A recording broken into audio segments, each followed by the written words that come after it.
Ketika bapaknya ngebet pingin ngingu memelihara sapi pada tahun 1973, ia mengungsikan penduduk di 5 desa yang tersebar pada 751 hektar di Jawa Barat. Ketika si bungsu ngebet pingin bangun resort, tahun 1996 perusahaan yang dimiliki oleh si bungsu mengusir penduduk desa dari tanah mereka di Pulau Bali untuk membangun sebuah resort seluas 650 hektar. Ketika anak tertua ngebet pingin bisnis, padahal kata ibunya dia nggak pintar bisnis.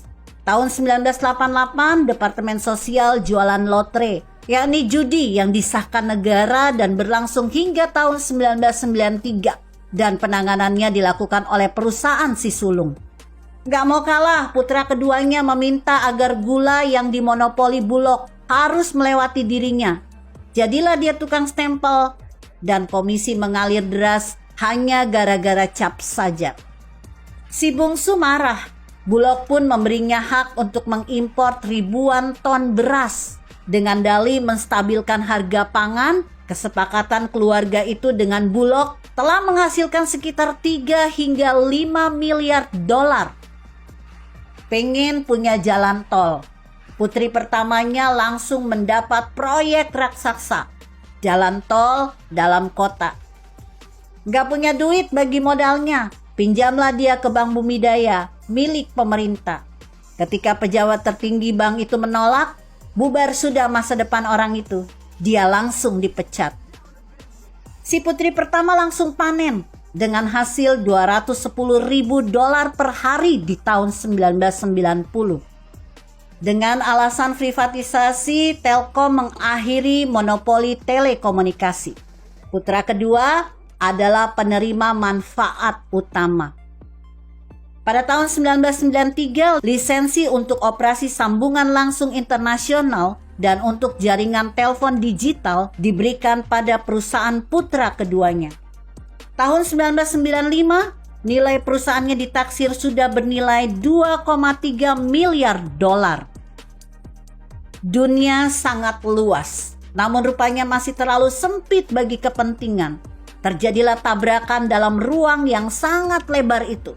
Putra sulung berantem dengan putra bungsu.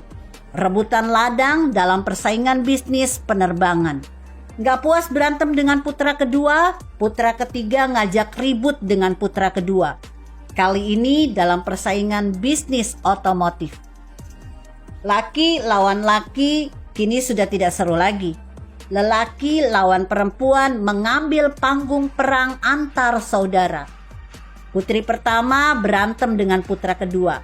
Hanya karena rebutan gelombang TV, mereka bersaing dalam dunia pertelevisian.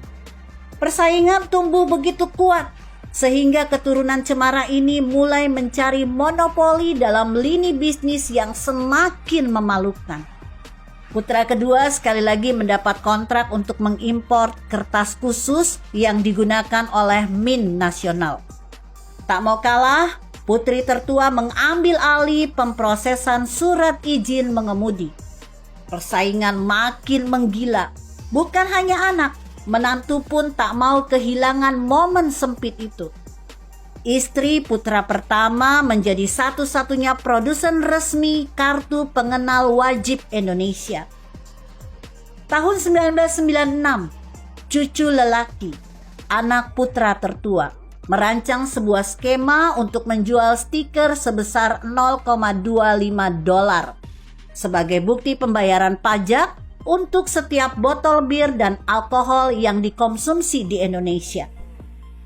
Oh alah, yang paling luar biasa adalah pegawai negeri dan anggota militer harus merelakan sebagian gajinya untuk yayasan yang didirikannya. Tak ada kata puas di sana. Ini hanya sekelumit cerita. Bagaimana sebuah rezim yang terlalu lama berkuasa hanya demi menyedot habis uang negara.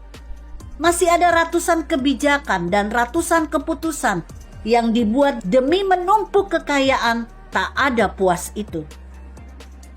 Cara mendirikan dan menguasai tanah untuk Grand Hyatt, Bali Cliff Hotel, Sheraton Nusa Indah Resort, Sheraton Laguna Nusa Dua, Bali Intercontinental Resort, Nikko Royal Hotel, Four Seasons Resort di Jimbaran, hingga Bali Golf and Country Club di Nusa Dua.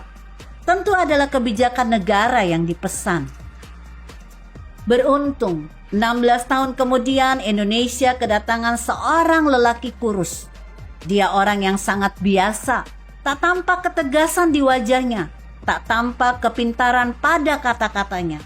Hanya sorot matanya yang berbicara. Dia orang jujur. Apa yang sudah dicapai dalam 5 tahun pertamanya tak perlu lagi dipamerkan. Terlalu banyak capaiannya. Sungguh beruntung nasib bangsa ini. Penjarahan oleh oknum yang mengatasnamakan negara di masa lalu secara perlahan akan dikembalikannya. Sampai kapan? Sampai kita tetap mendukungnya tanpa lelah membangun negeri ini. Artikel ini ditulis Karto Bugel di sintesanews.com. Jika Anda berpendapat lain, berikan komentar Anda di kolom komentar. Saya Emma, Karisma 90.